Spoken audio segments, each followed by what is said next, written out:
Hi everyone, I'm Shelly from There's No Place Like Home at redheadmom8.wordpress.com.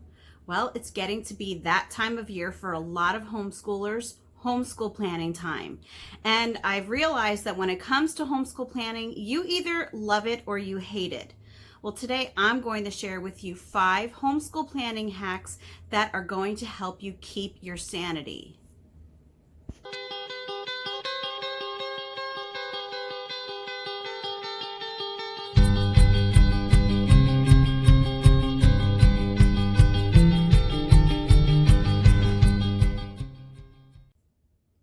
I don't know about you, but I love homeschool planning.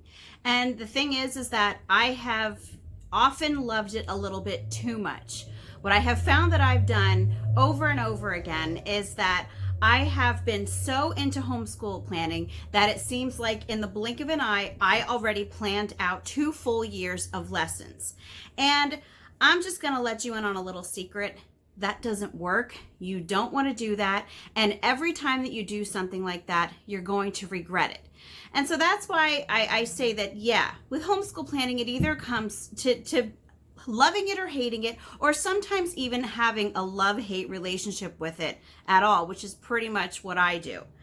So today what I decided that I'm going to do is I'm going to share with you 5 hacks that I have learned in my time homeschooling that have helped me to still enjoy planning out our homeschool, but it has not brought me to the brink of insanity because I was just getting too into it and doing way more than what I should have. So the first tip that I have for you is to skip the fancy planners. I know they bring a lot of homeschool moms joy. But the thing is that after you grow tired of the colorful markers and the washi tape and the stickers, a lot of homeschool moms start to feel a bit of anxiety about all of the things that are inside of those planners, because there are a lot of compartments in those. And, you know, if you're going to spend the money on those sorts of things, yeah, you feel like you want to fill it up to every inch of it.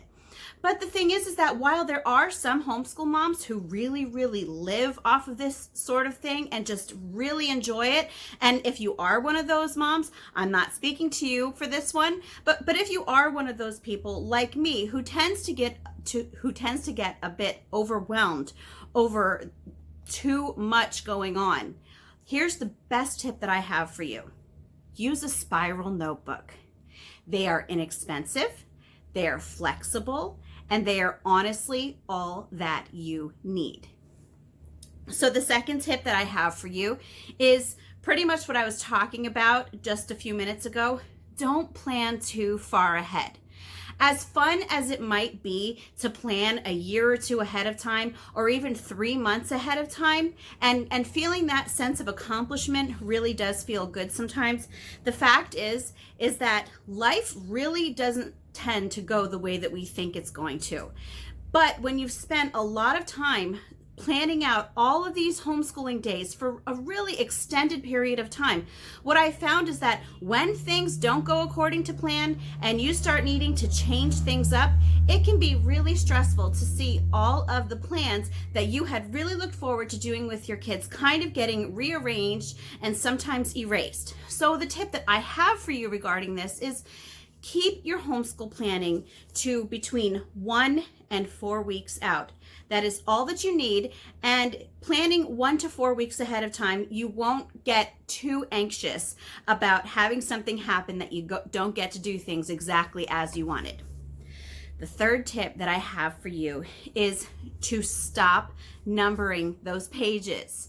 Now, if you wonder what I'm talking about, this is something that I used to do, and I know that a lot of homeschool moms do it now, is when you are planning out your homeschool days, you will write down math, pages 22 to 23, or grammar, lesson 3, page 27, or whatever workbook or textbook that you have. You'll always seem to want to write down what subject it is and exactly what pages your child has to do for that day. And while, you know, it seems to make sense to a lot of people because, yeah, that is what you want your child to do, how often do your kids skip around their textbooks? I'd say that chances are your kids are doing things in order. They're just going right from one lesson to the next lesson. And if that is the case and your kids are not skipping all over the place in their workbooks or their textbooks, why is it really necessary to keep writing the page numbers every day? All that I have been doing for the last few years is just writing the subject. If you just write math, your kids know that they have to do math, and it's very, very simple to explain to them. Wherever you stopped at, just do the next lesson the next day. And you don't need to have all of this additional writing down in your planners. Because if you have 1 or 2 kids, it might not seem like a big deal. But I plan a homeschool day for 8 kids this year, and that saves me a lot of writing when I am not writing out every single page that they have to do. Write the subject, but just let your kids know they always just have to do whatever's next in the book. So the next tip that I have is to stop assigning specific dates to your lessons. And this can be another pitfall in your homeschool planner, because it's still very tempting to know that on this specific day you're going to be doing this specific lesson.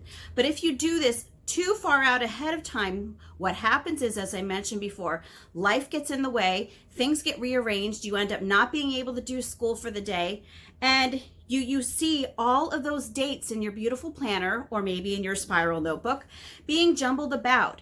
And if you're like me, that kind of stresses me out a little bit. So one of the things that I have started doing over the past few years that really helps is I don't assign specific days to our lessons anymore. I just label them day 1, day 2, day 3, day 4. Because I don't know why, but for some reason, when something comes up, I feel much more comfortable moving day 3 into the day 2 spot than I would about completely changing dates. If you keep it labeled generically as days, it doesn't seem to have, it doesn't seem so strict. It kind of gives you a little bit more flexibility. And I don't know if anyone else is like that, but that has helped me a lot. Don't do specific dates. Just do day 1, day 2, day 3, and so on. The next tip that I have for you, and the last one, is to use those homeschool planners as your records. A lot of states require that you keep homeschool records, or there are also homeschooling families who decide to keep records, not because they have to, but because they want to. And what happens more often than not is, and I also used to do this, is that on top of the homeschool planners, parents will also do a homeschool record, which very often looks almost exactly like that homeschool planner. And so what I have found is that if you keep your homeschool planner basic enough that it is easy to stick to it, at least for the most part, to stick to that plan, that can easily double as your homeschool record. If your kids are pretty much doing what you have written down in that planner, then absolutely use that as your record too. And if you are in one of those states where you do have to keep an attendance log, or you do have to make sure that your kids homeschool for a certain number of days every year, like here in Pennsylvania, our kids have to homeschool for 180 days out of the year. Going back to labeling those days, day 1, day 2, day 3, that makes it a cinch for homeschool records, because all you need to do is just keep labeling them up until you get to day 180.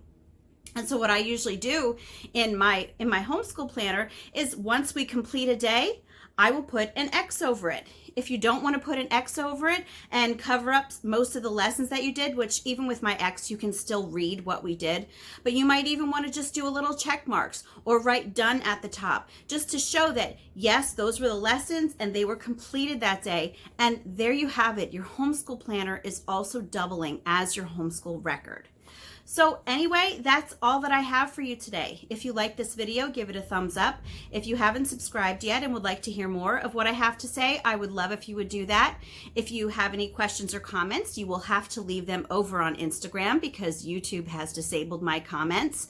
And if you like my work, you can check out my Patreon page and see what rewards I have for my patrons there. And I hope you have a great day.